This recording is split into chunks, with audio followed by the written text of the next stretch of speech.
Hello mga kababayan, welcome back to my mini vlog. Kumusta kayong lahat? Bago ang lahat, shoutout sa aking mga supporters and sharer. Let's keep supporting small content creator guys. Love you all. Hey guys! So for today's video ay magluluto tayo ng adobong paksiw na bangus. So nilagyan na natin siya ng onion, garlic, ginger sa ilalim para mas malasa siya and then ilagay natin yung isda. Yung sarap naman ng bangus ang tataba. Basta mataba masarap talaga pairing ako in bicheret. Pero in fairness, ang hirap maggawa ng voice over ha. Nakaka-stress ng beauty pero okay LNG basta happy mga viewers ko. Galing-galing ko bang magpasaya? Ako kaya win mapasaya. Hahaha emote yarn. Pakas na mawa hahaha. Di. Hahaha, alam niyo ba na minsan lang kami makakain ng ganito sa abroad? Now you know Sheree. Hahaha, bagtong-bagtong mabalbas pero walang mukha. Ang may tamang sagot may kiss sakin, hahaha biro lang. Tapos natin ilagay yung isda. Nilagyan ko ulit ng bawang, black pepper, olives, sibuyas at luya sa taas para up and down yung sarap niya. Gets nyo ba?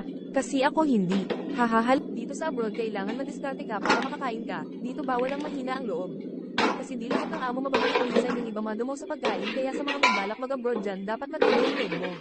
So ayun na nga mga kababayan no, dahil miss na miss ko na kumain ng pagkain Pinoy, bumili talaga tayo ng bangus. So back to our niluluto, lagyan natin ng asin ito ang pinaka-importanteng sangkap sa kusina talaga asin.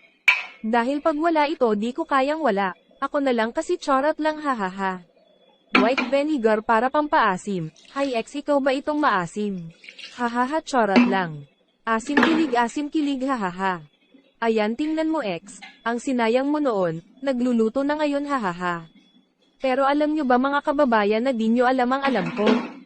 May alam ako na di nyo alam na ako lang ang nakakaalam sa nalalaman ko haha.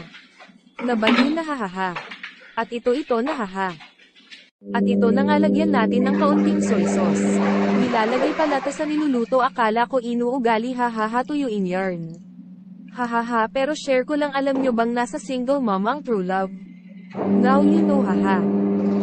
Lagyan natin kaunting durog na paminta, tulad ng pagdurog ni ex sa puso ko hahaha ang sakit-sakit naman talaga pag niloko na charot lang. And lastly lunurin natin sa tubig hanggang sa malunod tulad ng pagkalunod ng pagmamahal ko sa kanya dati na nailangoy niya lang hahaha. At ito napakuluan lang natin ng pakuluan hanggang sa pwede na, at charan HMMMM ang bango mga kababayan kain po tayo mga kababayan.